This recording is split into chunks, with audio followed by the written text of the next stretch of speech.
So I just watched a video by Lessons in Internet Culture on the male loneliness epidemic, and it was interesting. I learned that adolescence is somewhat about that. I thought it was just some cringy thing about kids being smarter than they really are. I really hate shows and movies that do that. They depict these kids that are like 7 to 12 having very strong emotional intelligence and forming bonds and having ideas. Like, come on, they're kids. But apparently that's not what adolescence is about. I still probably won't watch it because I don't really care about watching movies or TV. But anyways, I'm getting off topic. So I had two main thoughts. First, I don't really see how women can be alone. Like, of course, it depends on your situation, but especially the attractive ones, I get the problem of most guys just want you for a body. But if you go to school and there's nothing that makes you unattractive and you don't have friends, I mean, I don't see how. I do believe there is an imbalance with men. Well, I guess no. Okay, same applies to men. If you're like a hot guy, you could. Oop, lightning. If you're a hot guy, you can easily get friends, or at least friends in quotes. That's the song Hotel California says. Pretty, pretty boys that she calls friends. So, for people who are attractive and don't have friends, yet they have the chance to interact, I really don't think they should be catered to. What they need is to learn how to have social interaction. If I had the ability to meet people, like I do online school, I don't really meet anyone, but if I did, I can make friends. So if you have nothing about you that's unattractive and you meet people, unless you have some sort of mental disorder that's preventing you from interacting with people and making friends, then really that's just a skill issue. But second, I had the thought of pretty much that. Why are there so many people being alone? Like, the majority of Americans go to school. They should be meeting people, right? I mean, I'm very not antisocial, but my interaction primarily comes from games. From just playing with people on Xbox. I don't meet people in person, yet I can go to a social event and interact just fine.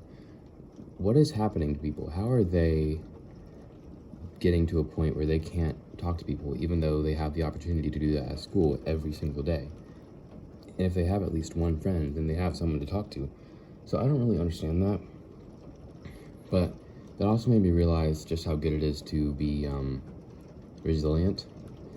Like, a whole lot of lightning and thunder. Even though technically thunder is lightning, but you know. Yeah, being resilient is good. Because I don't really talk to people. All my social interaction is essentially in my head. But I don't care. I'm able to watch other people have friends, and, well, okay, I can't say it doesn't affect me, it does, but being able to ignore those negative thoughts, like about how I don't have friends and I may never have friends and I'll die alone, being able to ignore those is really key to persevering. You're not really, like, willing it into existence, a less dramatic version of that. If you constantly think, I'll never have friends, you won't make friends, and you'll probably have worse social skills. Because your brain's telling you, oh, you won't have friends, you're bad at talking to people, stuff like that. The placebo effect. So being able to ignore that and just interact with people normally, like, I think I may never have friends. I may never have legitimate long-term friends in my life, which is kind of terrifying. But if I just ignore that thought and talk to people when I get the chance to, especially when I can start going to places on my own, like parks, as I've talked about recently, it'll be fine, and I can just talk to them. But if I consistently let that thought get to me, that I'll never have friends, then I would make a subconscious effort to not make friends.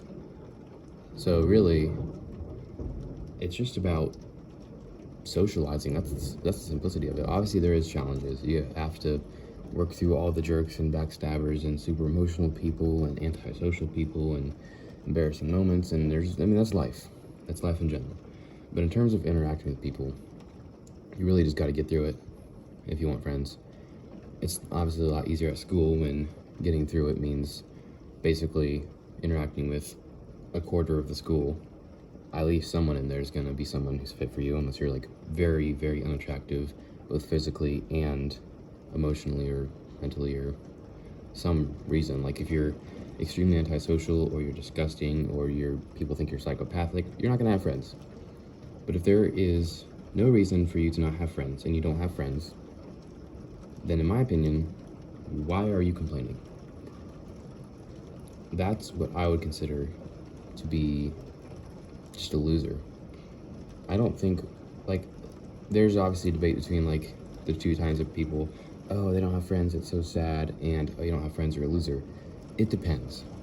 If you are a not unattractive person, you're just a normal person, completely average, nothing bad about you, at least nothing substantially bad to where people wouldn't want to talk to you, and you interact with people around your age all the time, and you get many opportunities to converse with them, why don't you have friends? That is not a problem with the world, that's a problem with you. If you say, oh, everyone backstabs me, and oh, everyone's so harmful, and I hate them, and the world hates me, that's a problem with you. Because yes, the world is hard, but you're not going to make friends by not talking to people. So you can't complain about how you don't have friends if you're not going to try. I mean, that applies to everything. If you won't try, then don't complain about it not working. It's just stupid to do that. Yes, the world is bad. People don't seem to realize this, honestly. I see this a lot, like, oh man, the world is... Yeah, yes, the world sucks. There's flaws everywhere. There's jerks everywhere. There's selfish. There's greed. There's war. The world is a bad place. It is full of sin. It is not perfect. If you want things done, you're going to have to do them. So once I can start driving on my own, I'll try going places, because I know I'm at school, I can't really talk to people in person. And I'll look into places, I'll talk to people, I don't know, I'll try to make friends. And sure, I will most likely run into people who, if I get friends, become my friend and end up doing something bad to me. That's life. If you expect just to go out and like some hot girl starts talking to you and she wants to be your friend and she's the most perfect person ever and you didn't even have to try and she just started talking. No, that's not how it works. You're gonna have to get what you get. Don't throw a fit. All right, that's the reality of Earth. And if you can't deal with that, then honestly, that's not even a problem with socialization. That's a problem with your life in general. If you can't deal with the flaws of Earth, then you really gotta improve your resilience. That's one thing I've realized recently when trying to remove all my flaws, which obviously I know I can't do, but I'll try.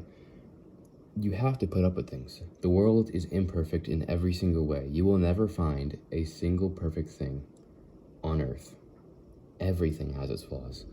Some parts may be better than others, obviously, but if you expect to be catered to exactly your needs, you're gonna be screwed.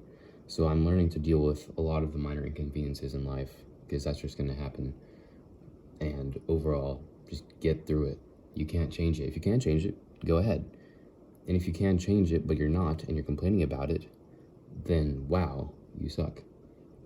So if you can't change it, deal with it. Don't complain about it because you can't change it. If you can change it, change it. And if you can change it and you don't change it and you complain about it, then that's even worse. So just get through things.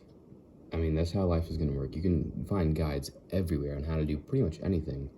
So if you're just going to complain about something, never try to fix it, never improve yourself, you're not going to get anywhere in life. So that's just a little bit of advice from me.